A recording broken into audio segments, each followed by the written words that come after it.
Okay guys, we're going to paint the snakes next, and what I've done here is I've put a base coat on them just to sort of send them a greenish colour, and I used dark green and I've mixed this with a bit of this amethyst blue, which is from Arcos Professional Colours.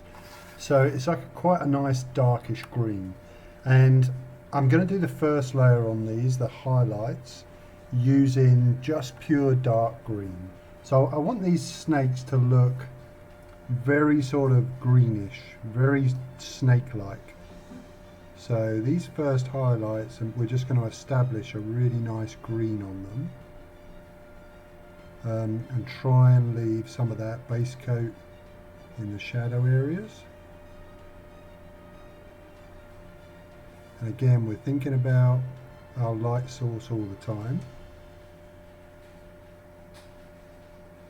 So we know our light source is from her front. So some of these snakes as well are going to be brighter than others. That's one thing to remember here. When you're painting anything really, thinking about how the light would hit these snakes in different areas of the model. So some of these are going to be more in the light. Some of them are underneath their cape, so they're going to get very little light.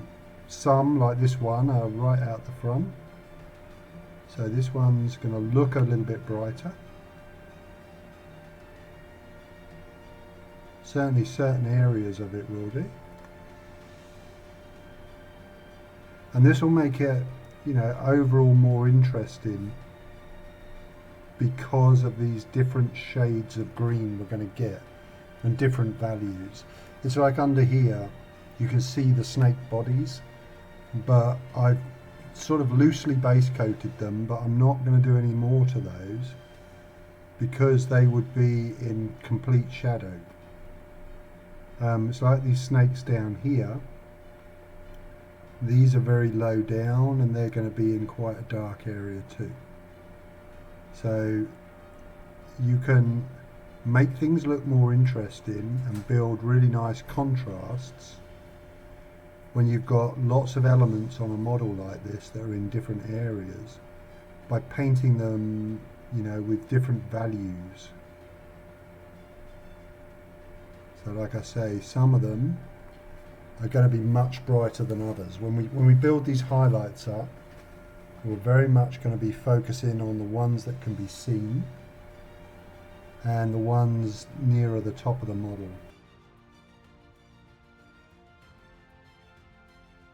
So we're not going to go down to the level of painting scales on these because they're far too small.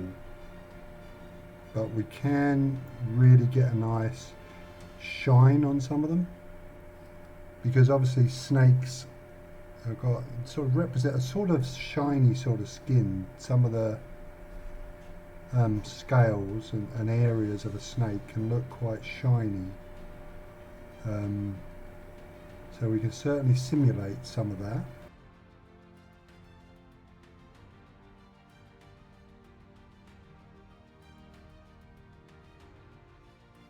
We're sort of painting this like a big highlight. It would probably be more what you would call a mid-tone. But we're really trying to, establish where the light would hit these snakes. And because their bodies curl around a lot, there's lots of places where we can add really nice, interesting highlight spots, like this one here in particular.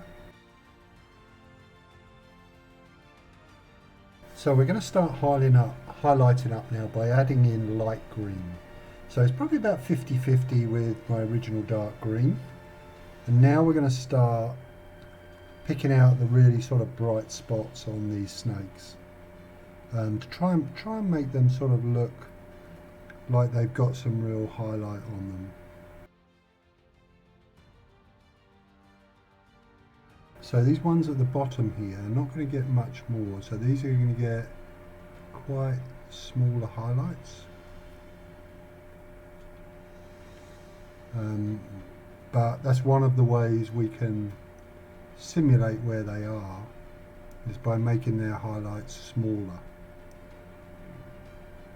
as we go up through our colour gradient.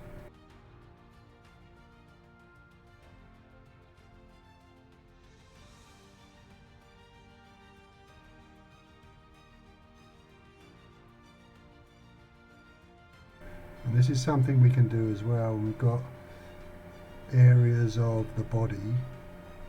We can do some stippling as well, which will certainly simulate the scales, even though they're too small to paint. But if we do some stippling with a thin paint, it'll almost give the suggestion of scales.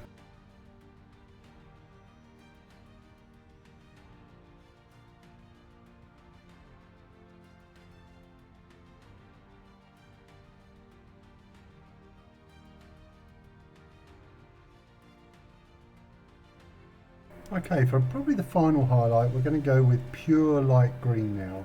We're going to stipple a lot of this now to try and get that real sort of snake skin effect.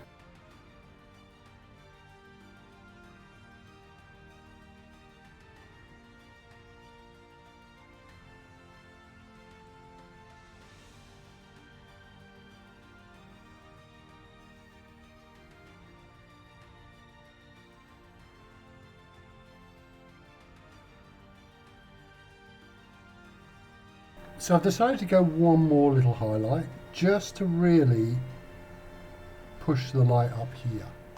So I've added a little bit of pale yellow into my light green, and I just want to get a few little areas in some places where I can just make them that little bit brighter.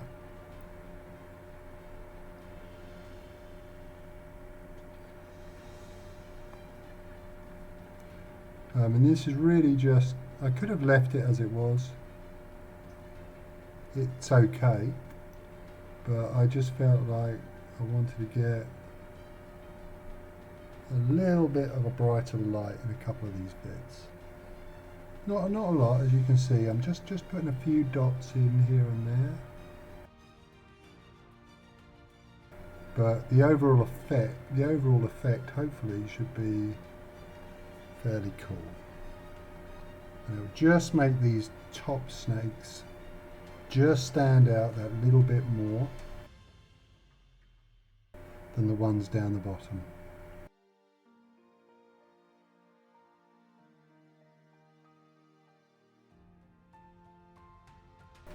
Okay, so I've done the snake eyes off camera because there wasn't much to see. It's just I painted them black, and I've just given them a tiny little dot of a sort of purpley yellow colour we'd used on the gems earlier. So what I'm going to do now, I've taken brick red and I've thinned it down a little bit, and all I'm going to do is just paint the inside of these snakes' mouths, just to sort of give it some sort of reddish colour. Now, because this is quite thin, although it looks bright when I put it on, it's going to fade out to quite a darkish red.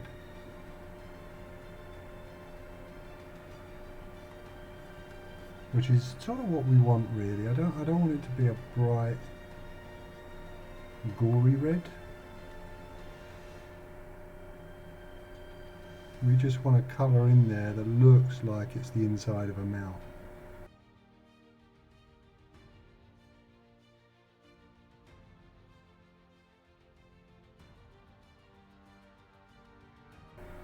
And I'm just going to paint over these teeth as well.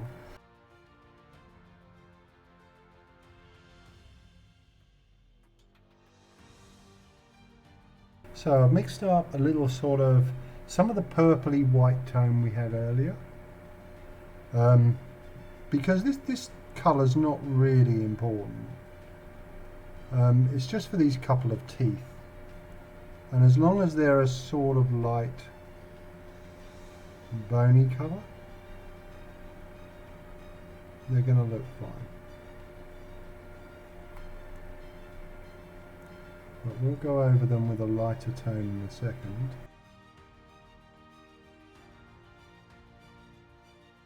So for the last highlight on those teeth, I've just added in a little bit of ivory that I was using earlier. And there we go. Right guys, going to do the base now. And I want to try and make it almost deserty, but a sort of nighttime deserty scene. So I've got these three colours, which are red violet, medium rust and medium sand, and I've put them on the palette, so here, here and here. What we're going to do first of all here, we're going to wet blend, trying to move the lighter colours towards where the light source is.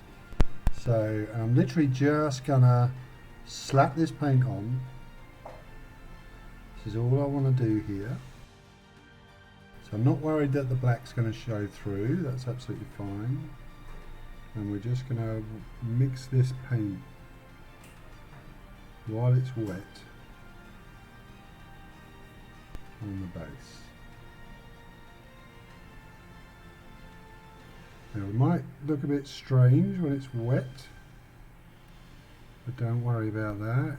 When it dries, it'll all dry a bit darker and strange. And all we're going to do is just start mixing this colour together, get rid of any bubbles, and see how we go.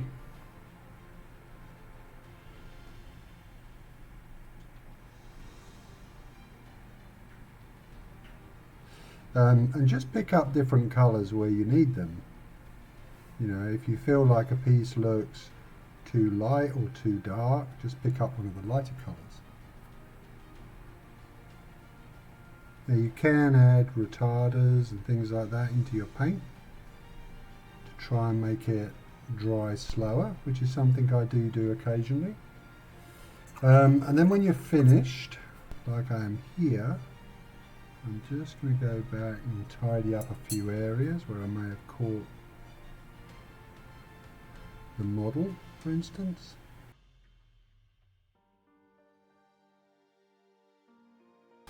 Now I've dried that off, blow dried it. There's still some of the black, a little bit too much of the black showing through, I think. So we'll just go with another layer. But when you mix the colours together, you start getting some really nice tones. That's what I like about wet blending on bases. And a lot of the time, you know, just the wet blending is enough on a base. You'll get a really nice finish, especially a base like this, which is quite flat and plain. You can sometimes just get such a good, you know, finish that you just say, well, that's good enough.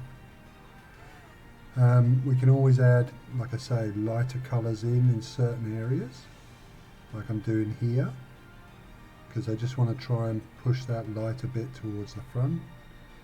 And we can also, if we play around with it, like I'm getting here, we can get a really sort of swirly, sandy sort of pattern, which is pretty cool. Okay, that's the second round of wet blending, and I'm quite happy with that. I'll be pretty cool with a normal base for that. So all I've got here, guys, I've just got some standard black paint, and we're just going to go all the way around the edge.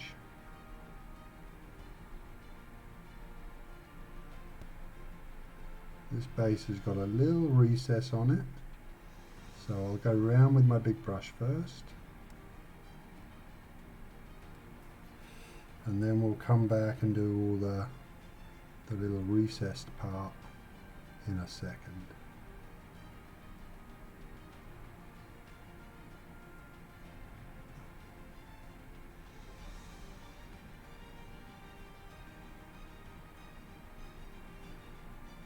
I mix this with a little bit of water, but not a lot.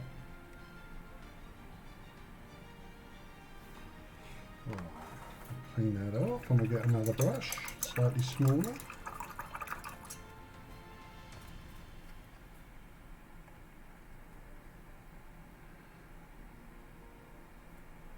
And this time we'll be a little bit more careful.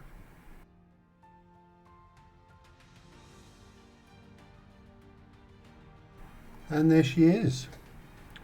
So she's now finished, and I'm pretty pleased with how she's come out.